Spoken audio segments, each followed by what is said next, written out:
सभी को नमस्कार। यह डिक्टेशन त्रिमूर्ति शॉर्टहैंड एकेडमी के द्वारा दी जा रही है, जो कि बिल्कुल नई है और आपके लिए बहुत उपयोगी है। तो बहुत अच्छे से लिखेंगे। डिक्टेशन शुरू होगी 5 सेकंड बाद।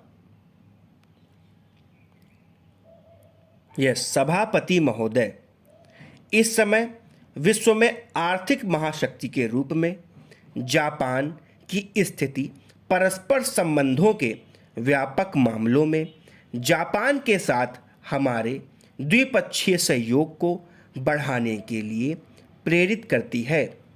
हमारा विश्वास है कि यह शांति एवं प्रगति का एक महत्वपूर्ण कारक है।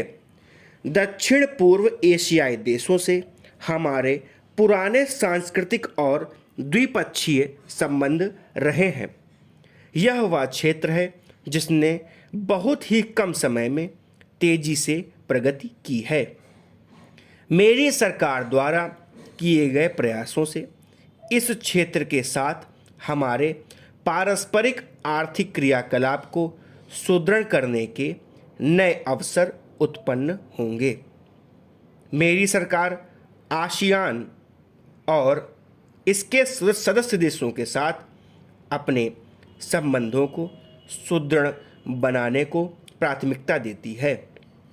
हमें आशा है आसियान के साथ हमारी क्षेत्रीय वार्ता जल्दी शुरू होगी।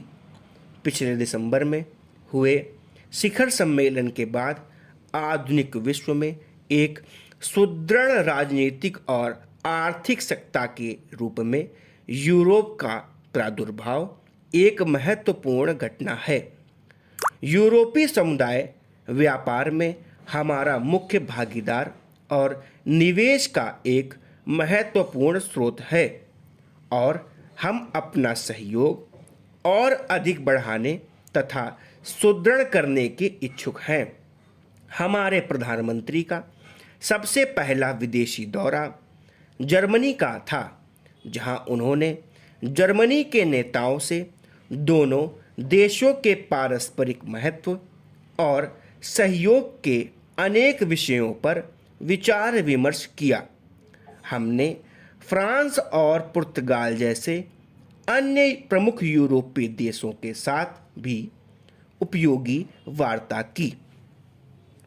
शीत युद्ध के अंत में हुई घटनाओं और उससे संबंधित मुद्दों के कारण हुए आमूल परिवर्तनों से यह निश्चित है कि यह नया स्वरूप संघर्ष विरोधी संदर्भ और व्यवस्था की संरचना में उत्तरी दक्षिणी देशों के संबंध में एक नया रूप धारण करेंगे। विश्व के विकासशील देशों को अपने आप को विकास की इस नई गति के अनुकूल बनाना होगा, जिसका उद्देश्य संपूर्ण विश्व में समान समृद्धि प्राप्त करना होगा। खुशहाल एवं संतुष्ट मानव जाति के इस स्वप्न को साकार करने में विश्व शांति और व्यापक निरस्त्रीकरण का महत्वपूर्ण योगदान होगा। भारत इस स्वप्न को साकार करने का भरसक प्रयास करेगा। इस प्रकार बहुपक्षीय स्तर पर भी हमने प्राथमिकताओं की समग्र संरचना के भीतर ही अपना सहयोग प्रदान किया है।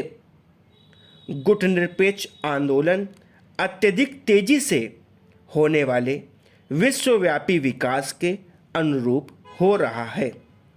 हमने इसकी स्थायी प्रासंगिकता के प्रति अपना विश्वास पुनः प्रकट किया है। इसके सिद्धांत में राष्ट्रीय निर्णय लेने की स्वतंत्रता आज जितनी प्रासंगिक है उतनी पहले कभी नहीं थी।